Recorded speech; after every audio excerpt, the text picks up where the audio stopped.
Hello everyone and welcome to a really awesome game that a lot of you have been requesting since it happened yesterday. It's from the World Cup currently being played in Russia, and it's a game, it's Denmark versus Chile. Mads Andersen of Denmark versus Pablo Salinas Herrera of Chile, both of them grandmasters, and Mads' photo is a bit younger than I think he is now, but I couldn't find any recent ones, so we will have to settle for that.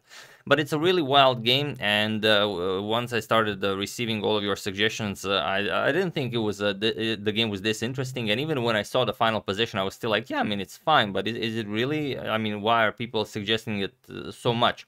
And then when you go through all of the moves, then you see why it's so interesting. So without further ado, let's check it out. This is the first game we'll be checking out from the World Cup, the first of many. So without further ado, let's see what happens. Andersen with the white pieces opens with knight to f3. He goes for the Reti opening.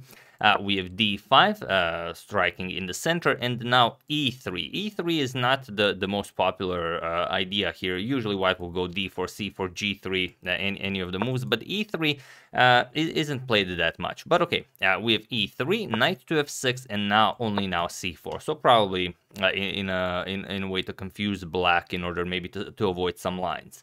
So here we have c6, strengthening the center, and the knight to c3. We have e6 now, closing the structure, and b3. So here white could also play just d4, but then we transfer into a different line. So b3, we have bishop to d6, and now d4. We have castles, and now comes queen to c2. So just continuing development, and queen to c2 is actually a new move here. Some of the known moves are bishop e2, bishop d3, bishop to b2, but queen to c2 is a new move, so already as of move 7 we have a completely new game. So let's see how Herrera deals with this idea. We have knight b to d7, and now we've basically transposed into the main line of the semi-Slav, the Stolz variation. We have bishop to e2, white also is ready to castle, b6 preparing to finca to the light square bishop, and now white castles. We have bishop to b7 and bishop to b2, so both players just putting pieces on optimal squares, and okay, it's not a super proportional position, but it is, it is a very similar one. Queen to e7, both players now just develop the queen, connect the rooks, and now both players bring both of the rooks into the game. So rook a to d1, rook a to d8, rook f to e1, and rook f to e8. And now both sides have basically finished development. Now it's time to decide what to do here. And white improves the position with bishop to f1. It's always a useful defender on f1, just guarding that g2 pawn as the bishop here is on b7. So if the position opens up, it could be a very dangerous piece, and also you are now having more control with your rook over the e file.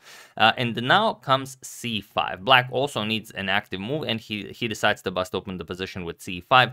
If you don't do this, you can pretty much just wait and see what happens with some like maybe h6, but black decides to strike in the center with c5. We have c captures on d5, e captures on d5, and now g3. Now countering the dark square bishop here, and also making room to develop this bishop to g2. We have rook to c8. Now the rook isn't doing all that much here, but the queen is on c2. So rook here, preparing to open up the c file with a move like c captures on d4. We have bishop to h3 now. You are x-raying my queen, I'm x-raying your rook. So let's see how black continues here.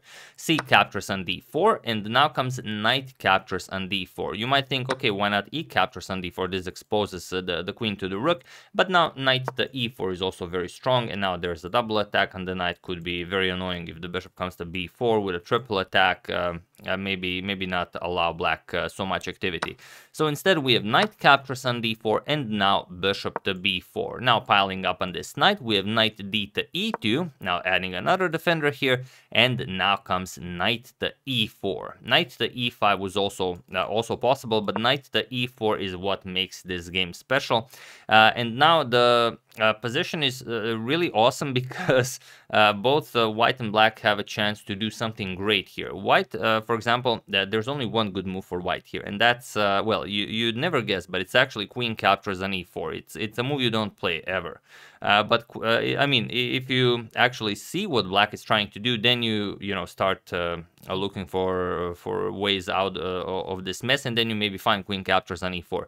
But it's a very interesting move. D captures on e4. Now rook captures on d7. The bishop on h3 guards that, and now we attack the queen, and we're gonna win the bishop on b7. So queen f6, we're gonna win the bishop here, and now okay, we can trade everything here. Captures, captures, captures, captures, and captures. So everything just gets captured, and now we can play rook to d1. Our rook is under attack, and then the game just continues. Let's say a6, we defend this rook, and then rook d to d7, and we have constant pressure along the 7th rank. Even though black has a queen, black is never winning this position. So here, after knight to e4, queen captures on e4 is the best thing to do for white. But I mean, who plays that? White said, all right, just move your bishop. It's a very annoying piece. He played a3, and now he tried to make black trade everything here on the c3 square. But of course, black had something else in mind. So feel free to pause the video and try to find this incredible attack for black while I give you a couple of seconds. Think of I think it's Gergenitsa versus Tal, and where it happened. So have at it. So for those of you who were able to do it, congratulations on not doing anything weird. You guys always try to do something weird. And for those of you who just want to enjoy the show, it's knight captures on f2. Pretty straightforward. We just eliminate the defender of the e3 pawn, and now if king captures, well, then it's a problem. Just queen captures on e3, king moves, and d4 check. The light square bishop comes alive, and that's it. There's no defense. You are getting checkmate. It doesn't matter what you play. So instead, after knight captures on f2, white said, okay, you have your fun here. I'm just gonna pick up the bishop here, and how do you continue this attack? Well, okay, the bishop is still hanging. Knight captures on h3 with check. We have king to f1, and now queen captures on e3. Now threatening queen to f2 checkmate.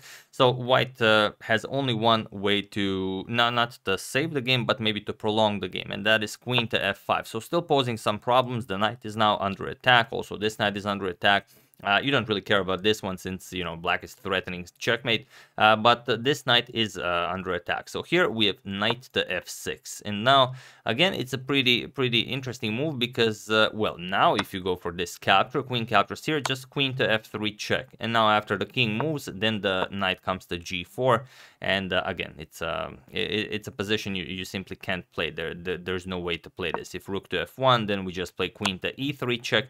And now you have to go on this diagonal, king h1, d4 check, and again, there's no defending this. You have to start giving up pieces, and it's going to be checkmate very soon. So after knight to f6, the knight cannot be captured, so bishop to c1, attacking black's queen, and this is where the game really starts to kick off. Here, black plays knight to g4. He offers the queen because the knights are simply too deadly. If the queen is captured with bishop captures on e3, then just knight captures on e3 is checkmate. And it's a very nice pattern to remember. Where the knights are apart like this, where there are two squares apart, as you can see here, then they control these 4 squares. So this knight controls this, and this knight controls this and this. And of course, the king is in check and can't go anywhere. This is checkmate. So after knight to g4, white has to play something. He played rook to d3, attacking the black queen twice, but now black offers the queen yet again with d4. Reminiscent of Hikaru's Immortal Queen, if you remember that game. Really an awesome one. So again, the queen cannot be captured. Doesn't matter what you decide to capture with, even though you can capture with the bishop now because the rook covers this square. It doesn't matter. Now just knight captures on h2 is checkmate. The king again has nowhere to go.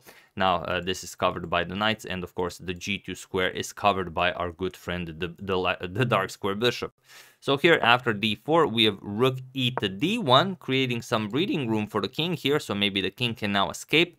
But now comes a move, well, the move from the thumbnail, which is simply incredible. Since white could never capture the queen, now black forces white to capture the queen. Every move is winning here, but this one is just, gets the gold coin shower. So here, queen to g1 check. Black gives up the queen with this, with a forced move. There's no escape here. You have to capture it. And the idea is now that the knight will capture, the rook will have full control of the e file, and the king will not be able to touch the e file. So knight captures on g1 was played, and now, of course, we finish it in one move. Knight captures on h2, and now it's checkmate because the bishop covers g2, and the rook prevents the king from escaping via the e file. The knight covers the f2, and of course this knight, it's just there, but it would make no difference if it wasn't. So really an incredible game, and thank you so much for suggesting it so many times, because it took me a while to, okay, I was like, okay, since so many of you are suggesting it, it must be a good one, but never think your opponent is just trying to remaneuver his pieces. Like when he played this knight to e4, he's going for this f2 pawn. I mean, there's no way around that. And if black saw that the attack was crushing, if white saw this, then he probably would have found queen captures on e4. But if you don't know that knight captures on f2 with this crushing attack is coming, of course you don't look for such things. But it was there. There was a moment where you could do it, and then that moment was gone forever. So really an impressive game. I think the entire Chile was happy yesterday when the game happened by Mr. Herrera here creating such a masterpiece, and I think all of you guys can agree that I don't know if it's the greatest queen sacrifice of 2021 so far, because black was really trying to give up the queen. He was really trying, and white could never capture it. And then at the right moment, black was he just sacrificed the queen. Then white was forced to take it, and those it's just like some of these chess games, it's like they have poetic justice in them, and they're different. They're somehow different. You can't really pinpoint what it is about them that makes them different, but they are. But okay, that's the game. Hope you guys enjoyed it. Really an impressive one. We're continuing the coverage of the World Cup here, so feel free to suggest more such games if they happen. And if you want to check out the first game that was kind of titled "The Greatest Queen Sacrifice of 2021," do check it out. It will be the first link in the description below, so maybe you guys can decide for yourselves which one kind of takes the cake. So yeah, once again, hope you guys enjoyed it. I would like to thank Al Boyd, cruzadria.com, Christopher Marchetti, David Kimura, and Wojciech Kamiński for your contribution to my channel. Thank you a lot. I really appreciate it. As usual, you can check 2 of my previous videos here. Thank you all for watching, and I will see you soon, continuing the coverage of the World Cup, checking up on your wonderful suggestions, and whatever else happens in the chess world. Thank you all. I will see you soon, and have an excellent rest of your day.